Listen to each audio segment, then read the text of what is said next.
Баршаңызға қайырлы күн. Бүгін сіздерге Қытай асханасының өте ерекше дәмді тамағының бірі баоцзы тағамының рецебімен бөлісетін боламын. Видеоны соңына дейін қараңыздар. Ең алдымен бао булочкаларын жасайтын боламыз. Ол үшін бізге қамырын илеуге жылы су қажет болады, және де жылы сүт қажет болады. Барлық ингредиенттердің толық құрамын видеоның астына да жазып өтетін боламын. Және осылардың үстіне аштығымызды саламыз. Менде құрғақ аштығы. Және барлығын жақсылап бір араластырып аламыз. Және де келесі кезекте қантымызды саламыз. Сұйық майымызды құямыз. Және де үстінен тұзымызды салып, барлығын жақсылап тағы да бір араластырып аламыз. Келесі кезекте ұнымызды салып, жұмсақ қамыр илейтін боламыз. Онды бірден толығымен салудың қажеті жоқ. Осылай екі бөліп, яғни бір рецептегі ұнды екі бөліп салыңыздар. Бірден ұнды салып илесеңіз, қамырыңыз қатты болып қалуы мүмкін. Осылай жұмсақтап қамыр илейтін боламыз.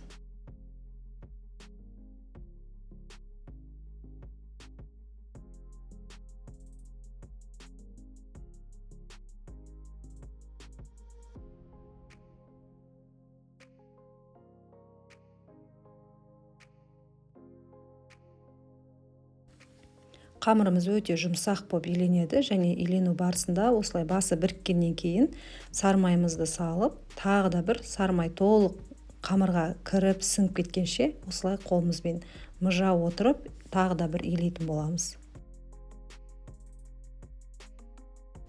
Енді дайын болған қамырымыздың бетін жауып көтерілгенше жылы жерге қалдырамыз.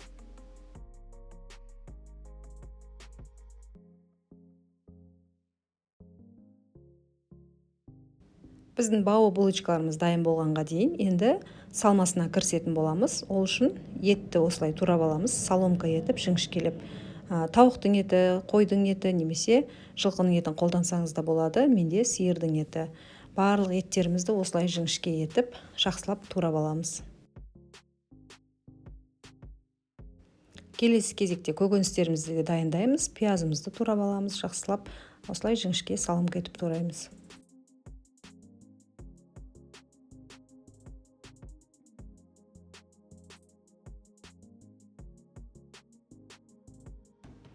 Келесі кезекте қалауыңыз бойынша бұрыштарды саламыз. Мен жартылай ащы бұрышты қолдандым. Тәттісін светофор перецтарды қолдансаңыз да болады. Және сәбізді осылай жіңішке өткіштің көмегімен өткізіп алдым.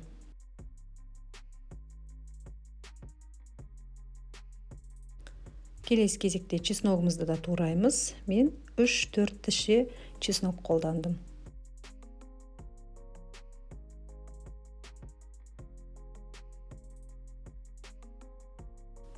Осылай барлық салмамызды турап алдын ала дайындап аламыз.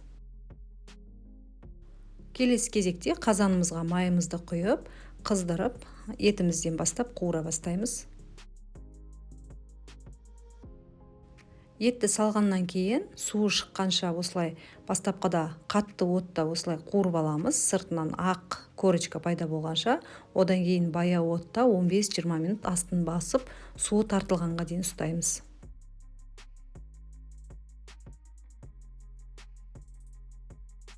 Көріп тұрғандарыңыздай суы тартылып, тек қана майы қалды. Енді көкөністерімізді шетінен ретімен салатын боламыз. Мен бұл жерде бірінші пиязды салдым, және пияз жұмсарып, жақсы болғанға дейін тағы да бір қуырып аламыз.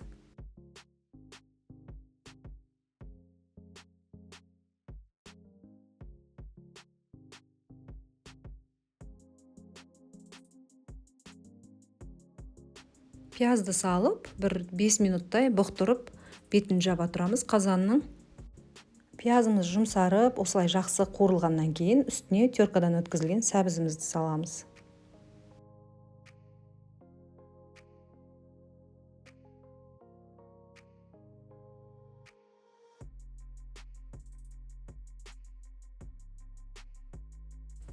Сәбізімізді 1-2 минут араластырып қуырып алғаннан кейін түрлі түсті бұрыштарымызды, яғни полугорки перецтерді саламыз, және тағы да бір жақсылап араластырып жібереміз. Бұрыштарды салғаннан кейін қазанның бетін жауып 5 минут бұқтырып аламыз.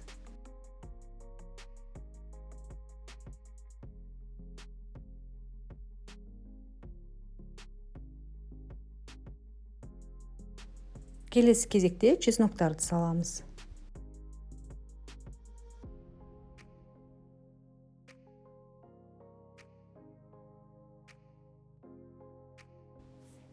Қалауыңызша паприка немесе қара бұрыш, қызыл бұрыш қоссаңыздар болады. Мен паприка қостым аз-аз, және де татымына қарай тұзымызды саламыз.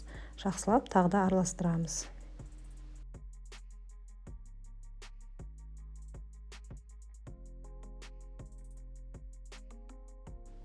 Және де осы қоспаның үстіне қуырылып тұрған кезде 3 қасық үлкен қасықпен соевый соус құйдым.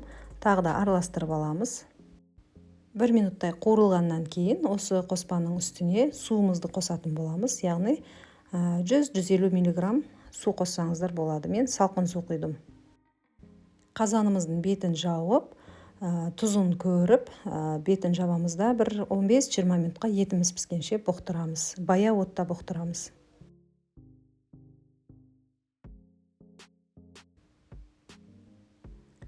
Біздің начинкамыз дайын болды, яғни салмамыз дайын. Бау булочкаларымыздың да қамыры ашып дайын тұр. Енді осы қамырымен булочкаларымыздың формасын беретін боламыз. Көріп тұрғандарыңыздай қамырымыз өте жұмсақ әрі жақсы көтерілді.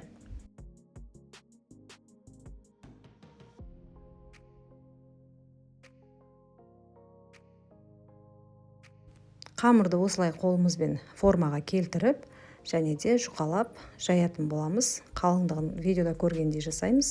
Өте қалың болудың да қажеті жоқ. Егер қамыр қолыңызға жабысып жатса, жұмыс жасау барысында оқтауды және де столдың үстін және қамырды аз-аз майлап алуға болады. Осылай жақсылап екі жағын аудара отырып жаятын боламыз.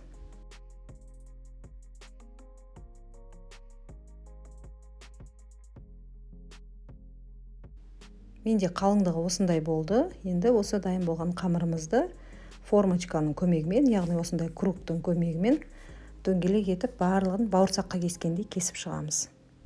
Егер сізде бұндай форма болмаса, кесемен, бокалмен кесе берсеңіз болады.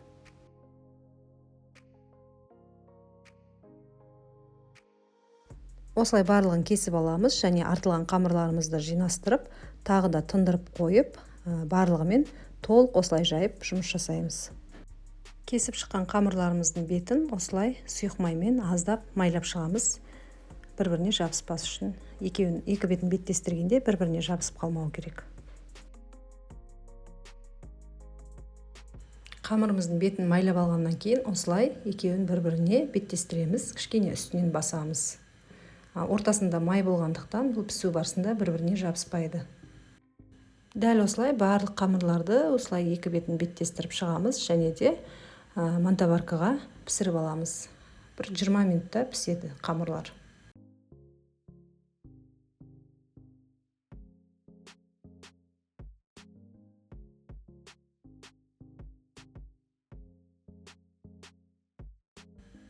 Біздің бауоци тағамымыз дайын болды. Қамырларымыз осылай өте әдемі, ерекше болып пісіп шықты. Көріп тұрғандарыңыздай өте пышный, үлпілдеп тұр. Енді қамырымызды ортасына начинкасын салатын боламыз. Дәл осылай барлық қамырларымызға, ортаға салатын тарелкамызға дайындап аламыз. Начинкаларын салып, әдемілеп тізіп шығамыз.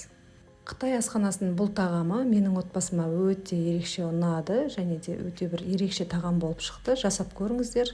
Күнделікті бір қалыпты тағам жасағанша осындай ерекше тағамдармен отбасыңызды қуанта беріңіз. Қалауыңыз бойынша осылай әсемдеп, сәндеп қойсаңыз болады. Сіздермен болған Гүлназ. Менің басқа да видеоларымды қарау үшін каналыма жазылып қойыңыз. Ас болсын.